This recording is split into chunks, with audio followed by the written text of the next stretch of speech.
ഞങ്ങളുടെ ഫേവറേറ്റ് ആയിട്ടുള്ളൊരു 4 മണി പലഹാരമാണ് കേട്ടോ അമ്മ ഉണ്ടാക്കുന്നത്, അരിയുണ്ട.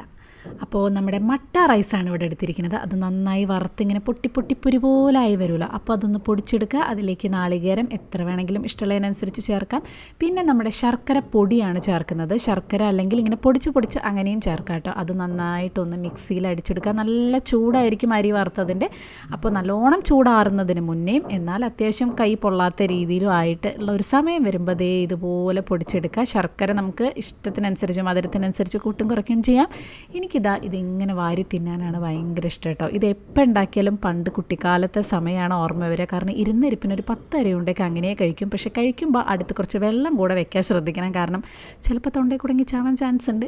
പിന്നെ ഇതിൻ്റെ മെയിൻ ഒരു പ്രശ്നം എന്ന് പറയുന്നത് അത് കഴിക്കുമ്പോൾ ഇങ്ങനെ പൊടിങ്ങി മേല് മുഴുവനാവും. അപ്പോൾ ഒരു പ്ലേറ്റ് വെച്ച് കഴിക്കുന്നത് നല്ലതാണ്. പക്ഷേ എന്തായാലും സംഭവം സൂപ്പറാണ്. അപ്പോൾ നമ്മുടെ അരിയുണ്ട ഫാൻസ് ഡേ ഇവിടെ കമൻറ്റ് ചെയ്യൂ, എത്ര പേർക്ക് ഇഷ്ടമാണെന്ന് നോക്കട്ടെ.